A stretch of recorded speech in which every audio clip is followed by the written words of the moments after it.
വിളിക്കണം. മയ്യത്തിന്റെ ഇറക്കി വെച്ചിട്ടുണ്ടൊരു അൽഫാത്തിഹ. എന്നിട്ട് ഇങ്ങനെ എല്ലാവരും ഈ മയ്യത്ത് കത്തിലും പിടിച്ചോനും നാട്ടുകാരൊക്കെ ഇങ്ങനെ ആമിയെടുക്കണം. എവിടുന്ന് കിട്ടിയത്? അള്ളാഹുവിന്റെ റസൂലിന്റെ കാലത്ത് എത്ര സ്വഹാബത്ത് മരിച്ചു, നബിന്റെ കുടുംബങ്ങൾ മരിച്ചു. മയ്യത്ത് കത്തിൽ കൊണ്ടുപോകുന്ന സന്ദർഭത്തിൽ അവിടെ ഒരാൾ ദ്വാരന്നിട്ട് ആമീൻ പറഞ്ഞ സംഭവം, ഒരു സംഭവം നിങ്ങൾക്ക് ഉദ്ധരിക്കാൻ സാധിക്കോ? നിങ്ങളെ ഫിഖിന്റെ കിതാബിന്റെ ഇബാറത്ത് കൊണ്ടുവരാൻ നിങ്ങൾക്ക് സാധിക്കോ? അസ്സലാമു അലൈക്കും വറഹ്മത്തുള്ളാഹ്. ഞാൻ ഒരു പള്ളിക്കാട്ടിലാണുള്ളത് കേട്ടോ, ഖബർസ്ഥാനിലാണ്. ഇവിടെ ഞാൻ വരാനുള്ള കാരണം, എനിക്ക് ഭക്ഷണം തന്ന, എന്നെ സ്നേഹിച്ച പലരും ഇന്ന് 6 അടി മണ്ണിൻ്റെ ചോട്ടിലാണ്. അപ്പം അവരെ ഓർത്ത് ഒന്ന് സിയാറത്ത് ചെയ്യാൻ വേണ്ടി വന്നതാണ്. അപ്പം ആ സന്ദർഭത്തിൽ ഈ സിയാറത്തിൻ്റെ നേരത്ത് ഞാൻ വീഡിയോയിൽ വരാനുള്ള കാരണം, എനിക്കറിയുന്ന ഒരു അറിവ് നിങ്ങളെ പഠിപ്പിക്കാൻ വേണ്ടിയാണ്. റസൂലുള്ളാഹി സ്വല്ലല്ലാഹു അലൈഹി വസല്ലം പഠിപ്പിച്ചിട്ടുണ്ട്, ഒരാൾ മയ്യത്തിന് വേണ്ടി പ്രാർത്ഥിച്ചാലും മയ്യത്തിന് വേണ്ടി ദുആ ചെയ്താലും അത് മയ്യത്തിന് വലിയ സന്തോഷമായിരിക്കും. എത്രത്തോളം എന്ന് പറഞ്ഞാൽ, ഒരു വെള്ളത്തിൽ അകപ്പെട്ട മനുഷ്യന്, ഒരു കൂലം കുത്തി ഒഴുകുന്ന വെള്ളത്തിൽ ഒരാൾ അകപ്പെട്ടു. അപ്പം ആ നേരത്ത് അയാൾക്ക് ഒരു പിടിവള്ളി കിട്ടിയാൽ കിട്ടുന്ന സന്തോഷം എത്രയെച്ചാൽ അതിനേക്കാളും വലിയ സന്തോഷമായിരിക്കും ഖബറാളിക്ക് വേണ്ടി നമ്മൾ ദുആ ചെയ്യുമ്പോഴും ഖുർആൻ ഓതുമ്പോഴും, അതൊക്കെ ഓതി അവർക്ക് വേണ്ടി നമ്മൾ ഹദിയ ചെയ്യുമ്പോൾ. അപ്പോൾ ആ നിലക്ക് നമ്മളെ ഈ കാലം വരെ പറഞ്ഞ് പറ്റിച്ചതാണ് മുജാഹിദുകൾ. മുജാഹിദുകാർ മയ്യത്തിൻ്റെ അടുത്തുനിന്ന് ഖുർആൻ ഓതൂല, ദുആ ചെയ്യൂല. അപ്പം ഇതൊക്കെ ബിദ്അത്താണ്, ശിർക്കാണെന്നൊക്കെ പറഞ്ഞ് എത്ര ഉമ്മമാർക്കും ഉപ്പമാർക്കും ഈ ഒരു അവസ്ഥ, അവർക്ക് ഖബറിലെത്തുമ്പോൾ കിട്ടേണ്ട, മക്കളിൽ നിന്ന് കിട്ടേണ്ട പ്രാർത്ഥനകളും അതേപ്രകാരം ഖുർആൻ പാരായണങ്ങൾ എത്ര നഷ്ടപ്പെട്ടു. ഒരു മയ്യത്ത് എടുക്കുമ്പം പോലും അൽ ഫാത്തിഹ എന്ന് വിളിച്ചാൽ കുറേ ഇറങ്ങിപ്പോണ ആളുകൾ നമ്മൾ കാണാറുണ്ടല്ലോ. അപ്പം എന്താ അതൊക്കെ സംഭവം? നിങ്ങളൊന്ന് ആലോചിച്ച് നോക്കൂ. മുജാഹിദുകൾ നമ്മൾ പറഞ്ഞ് പറ്റിച്ചിരുന്നു, എന്നാൽ ഇപ്പം അവർ പറയണത് അത് ഞങ്ങൾക്ക് തെറ്റിപ്പോയതാണ്, അവർക്ക് വേണ്ടി പ്രാർത്ഥിക്കണം എന്നുള്ളതാണ്. അത് ഇൻഷാ അല്ലാഹ് നമുക്ക് എന്താണ് മുജാഹിദുകൾ മയ്യത്ത് എടുക്കണ നേരത്ത് മുജാഹിദ് വിഭാഗം നമ്മളെ പറഞ്ഞ് പറ്റിച്ചത് എന്നുള്ളത് നിങ്ങൾ ഈ വീഡിയോ ഒന്ന് കേട്ടു. വിളിക്കണം. മയ്യത്തിന്റെ ഇറക്കി വെച്ചിട്ടുണ്ടൊരു അൽഫാത്തിഹ. എന്നിട്ട് ഇങ്ങനെ എല്ലാവരും ഈ മയ്യത്ത് കത്തിലും പിടിച്ചോനും നാട്ടുകാരൊക്കെ ഇങ്ങനെ ആമിയെടുക്കണം. എവിടുന്ന് കിട്ടിയത്? അള്ളാഹുവിന്റെ റസൂലിന്റെ കാലത്ത് എത്ര സ്വഹാബത്ത് മരിച്ചു, നബിന്റെ കുടുംബങ്ങൾ മരിച്ചു. മയ്യത്ത് കത്തിൽ കൊണ്ടുപോകുന്ന സന്ദർഭത്തിൽ അവിടെ ഒരാൾ ദ്വാരന്നിട്ട് ആമീൻ പറഞ്ഞ സംഭവം, ഒരു സംഭവം നിങ്ങൾക്ക് ഉദ്ധരിക്കാൻ സാധിക്കോ? നിങ്ങളെ ഫിഖിന്റെ കിതാബിന്റെ ഇബാറത്ത് കൊണ്ടുവരാൻ നിങ്ങൾക്ക് സാധിക്കോ? ഈ വീഡിയോ കേൾക്കുമ്പോൾ നിങ്ങൾക്കൊക്കെ മനസ്സിലാവുന്നുണ്ടാവും എന്താണ് ഇപ്പം അതിൽ പറഞ്ഞതെന്നുള്ളത്. എല്ലാവരും കേട്ടില്ലേ? അതായത് അങ്ങനെ പറഞ്ഞ് പറ്റിച്ച മുജാഹിദ് വിഭാഗം ഇപ്പം തിരുത്തി പറയാണ്, ഇല്ല ഞങ്ങളെടുത്ത് തെറ്റ് പറ്റിയിട്ടുണ്ട്, അങ്ങനെയൊന്നുമല്ല, അവർക്ക് വേണ്ടി പ്രാർത്ഥിക്കണം, റസൂലുള്ള അങ്ങനെ ചെയ്തത് എന്നുള്ളത് തിരുത്തി പറഞ്ഞാണ്. നബി സല്ലല്ലാഹു അലൈഹി വസല്ലം മയ്യത്തിന് വേണ്ടി പ്രാർത്ഥിച്ച ഹദീസുകളുണ്ട്.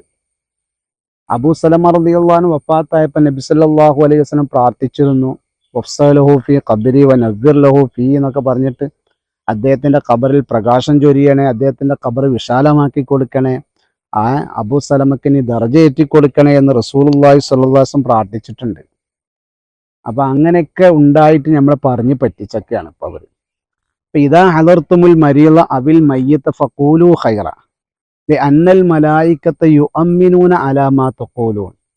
നിങ്ങളൊരു മയ്യത്തിന്റെ അരികിലെത്തിയാൽ, അല്ലെങ്കിൽ രോഗിയുടെ അടുക്കലെത്തിയാൽ, അല്ലെങ്കിൽ മയ്യത്തിന്റെ അരികിലെത്തിയാൽ നിങ്ങൾ ഖൈറായ കാര്യങ്ങൾ പറയണേ. കാരണം ഫഇന്നൽ മലായിക്കത്ത അന്നൽ മലായിക്കത്ത യുഅമ്മിനൂന അലാ മാ തഖൂലൂൻ, മലക്കുകൾ നിങ്ങൾ പറഞ്ഞതിന് ആമീൻ പറയുന്നതാണ്.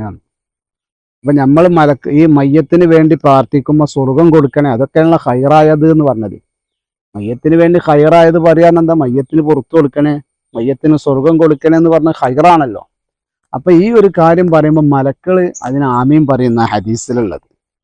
എന്നിട്ടിപ്പോ അങ്ങനെയൊക്കെ പറഞ്ഞ് നമ്മളൊരു കാലത്ത് മുജാഹിദുകൾ പറഞ്ഞ് പറ്റിച്ചു, മരിച്ചുപോയ ആളെ മേൽ ദ്വാരക്കരുത്, അങ്ങനെ സ്വഹാബത്ത് ചെയ്തിട്ടുണ്ടോ, നബി ചെയ്തിട്ടുണ്ടോ എന്നൊക്കെ കേൾക്കുമ്പോൾ നമ്മൾ എത്രയോ ആളുകൾ അത് ശരിയാണെന്ന് കരുതി തെറ്റിദ്ധരിച്ചിട്ട് സ്വന്തം ഉമ്മി ഉപ്പി മരിച്ചിട്ട് ഒരു ഫാത്തിഹ പോലും ഓതാതെ ദുആ ചെയ്യാതെ എത്ര മുജാഹിദുകൾ ജീവിച്ചു പോയി.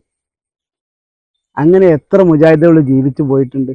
എന്നിട്ട് ഇപ്പം മോങ്ങാണ് കുത്തർന്നാണ്ട് ഞങ്ങളെ പറഞ്ഞ് തെറ്റിപ്പോയതാണ്, അപ്പൊ ഇതിനൊക്കെ ആരാ മറുപടി പറയാ? ആ ഫാത്തിയും ആ വിശ്വാസം വിശ്വസിച്ച് ജീവിച്ചു പോയ ഉമ്മമാര് എത്ര പേർക്ക് ഫാത്തിയ കിട്ടാതെ മക്കളിലും ദുആ കിട്ടാതെ കഴിഞ്ഞു പോയിട്ടുണ്ട്. വളരെ വ്യക്തമായി നബി സല്ലല്ലാഹു അലൈഹി വസല്ലം പറഞ്ഞൊരു ഹദീസുണ്ട്, ഇദാ ഹദർതുമുൽ മരീള അബിൽ മയ്യിത ഫഖൂലു ഖൈറ. നിങ്ങളൊരു രോഗിയുടെയോ മയ്യത്തിന്റെയോ അടുക്കലെത്തിയ ഖൈറ് പറയണം, നല്ലത് പറയണം. നല്ലത് അന്നൽ മലായിക്കത്ത് യുഅമ്മിനൂന അലാ മാ തഖൂലൂൻ.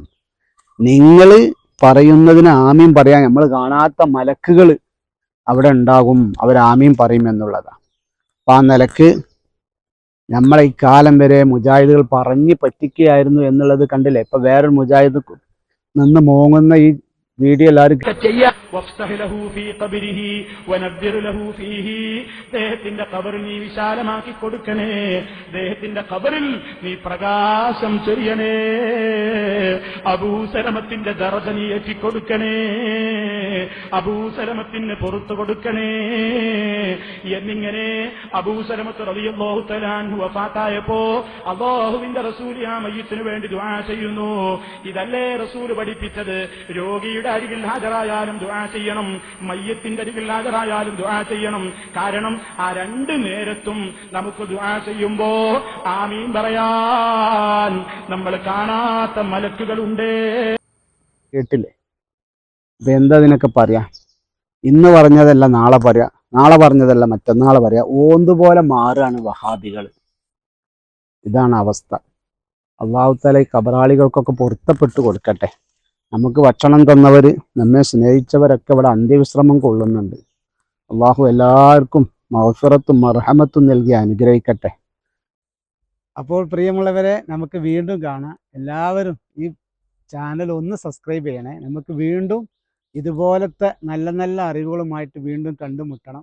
അതുകൊണ്ട് എല്ലാവരും ഒന്ന് സബ്സ്ക്രൈബ് ചെയ്ത് നമ്മളൊന്ന് പ്രോത്സാഹിപ്പിക്കും കേട്ടോ. ഇൻഷാ അല്ലാഹ് എല്ലാവർക്കും അല്ലാഹു ബർക്കത്ത് ചെയ്യട്ടെ, ഖൈറും ബർക്കത്തും നൽകട്ടെ. ഇതുപോലത്തെ അറിവുകൾ നമുക്ക് നേടണം.